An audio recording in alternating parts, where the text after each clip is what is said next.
Okay, class, this is Tara Schneider. It is Monday. I am on jury duty, and this is about the gazillionth time I've tried to videotape this lesson. So let's try to get this done. The first thing I need Kelly and Cheryl to do is turn the oven on at 275 and line a cookie sheet with tin foil and bring that cookie sheet to class. We are going to talk about a retablo today. I also need Kelly or Cheryl to make a copy of the handout sheet for you all to see. This is what, let me get it in there. This is what a retablo looks like, an example of one. A retablo, it's a very rich tradition in Peru. This folk art is actually a box filled with tiny people arranged in various scenes to tell a story.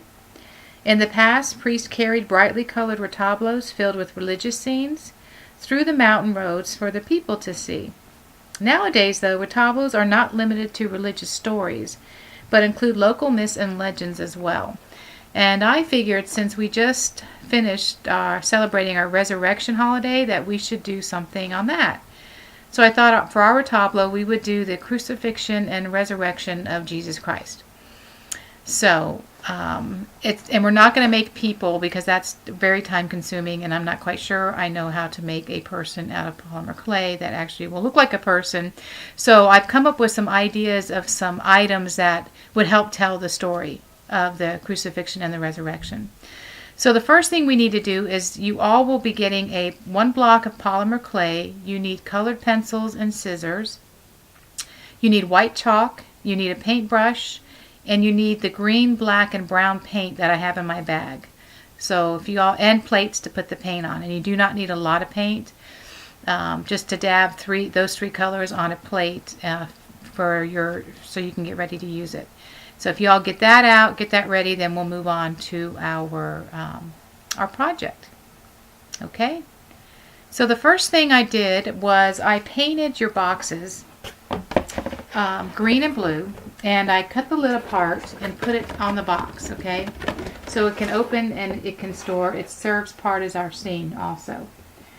You guys get your boxes and write your names on the back so we know whose belongs to who. So the first thing that we need to do is to make our polymer clay items because they need to bake. You get your block and open your block of clay. There are 4 sections in the block of clay. You need 2 right now. So break off 2 sections and you are going to make a disc like this. Okay? I did a little research in Jesus' time when people were buried in tombs. They didn't have a big boulder that they rolled right in front of the tomb. They had a cut rock, a disc, heavy disc, that was in a track, and they rolled it in front of the tomb and sealed it. So we're going to make a disc. So the first thing I did was I started to flatten the disc and just turn it and flatten. And then I took it in my hands like this and just rolled it around, okay, to make it round. And I kept flattening and flattening till it's about 1/4 of an inch thick. You can make it thinner if you want, but not too much because we want to have some thickness so it will stand up in the box, which I'll show you later in a minute. So you need to do this, and you need to carve your initials in the back, and we're going to set that aside. Then the other 2 sections of your block, you're going to make tombstones. This is my rendition of tombstones. The reason we're making tombstones is during the crucifixion, the grave split open. There was an earthquake, grave split open, and the dead walked out. It was one of the miracles that happened during the resurrection. So I just molded these like I did before. I took a toothpick, which you'll get, and I just kind of carved in lines to represent names or words like in our day. One thing you do need to make sure of is that you have to make sure that the tombstone can lay flat so it stands up. So once you make it, put it on the table and kind of flatten the bottom so it'll stand up in the retablo box. Okay? And put your initials on these 2. We're going to set those aside. We're not going to bake them right away. And I'll tell you why in a second. So once that's done, we need to get our boxes. And I have a sample that I did. And I thought the best way to make a cloud was to use our white chalk. And I just blended it in where I wanted it. Here and here, in the middle, on the other side. And I just kind of rubbed it on and then took my finger and just rubbed it off a little bit to make it, because clouds are kind of translucent. Once you do that, though, you're going to have some chalk residue, so you need to blow it away, clean it out a little bit before you start painting, okay? So that would be the next thing you do, is to make the clouds.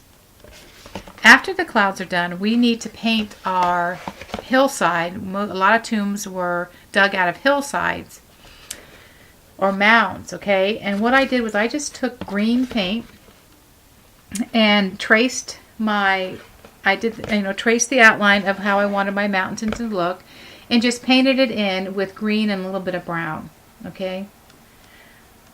So that was the next thing I did. Then we want to make our tomb, and I put the tomb in the corner so that you could set the stone in front of it, and it can lean on the corner and not fall down.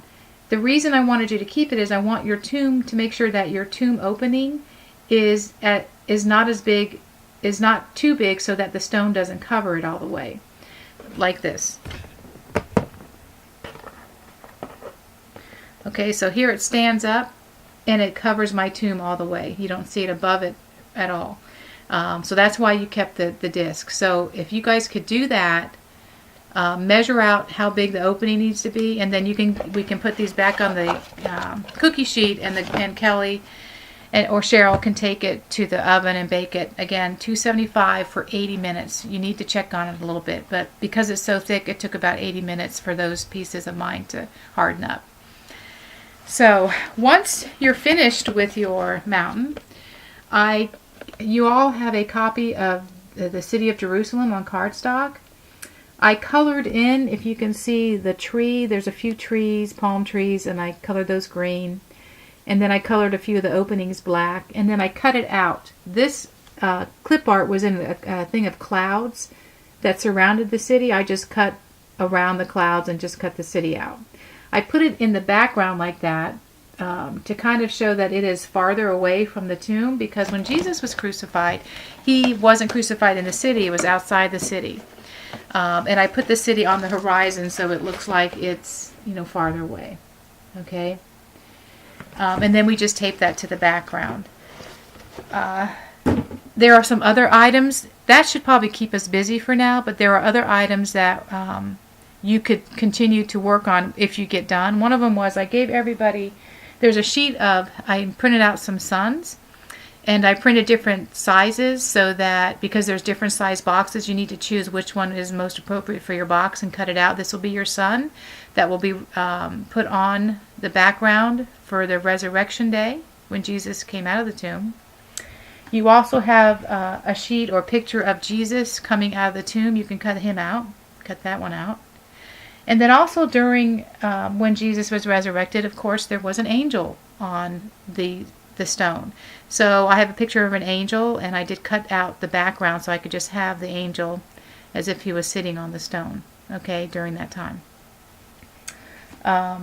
Some other items we'll be working on. Jesus was crucified with 2 other criminals. So I have one big cross that I put splotches of red paint representing his blood on the cross.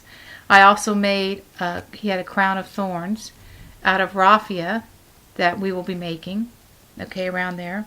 And then we have the 2 other crosses that were the criminals that were crucified for him, and these will all be put on into the retablo standing up, and I'll show you how to do that later. We also have, during Jesus's crucifixion, there in the temple there was a veil that covered the holies of holies and the other section of the temple. People were not allowed to enter that area because it was the holy of holies area. When Jesus was crucified, the temple veil was torn, which symbolized that we now have access anytime we want to Jesus Christ. And this will be put on a dowel, and it'll be like this. This will be in the background in front of the resurrection scene. So you will not see it when the crucifixion is occurring. Okay, so that we'll work on later. I also, during the crucifixion, there were several sayings that I thought were important to know. and I printed them on cardstock like this, and I put Velcro on the back of each one so that when this curtain is up, I have another piece of Velcro on it. We can go ahead and put the saying on it as we're telling the story. These were sayings that Jesus said, and one other saying that I thought was important, so that people can see what was going on during that time. I think that's pretty much it. So if we can get things cut out, get the polymer clay done, and the background painted, then the next week we can finish up our items and be ready to finish the Retablo. So I hope you guys have fun. I'll be missing you, and I'll talk to you soon. Okay, bye.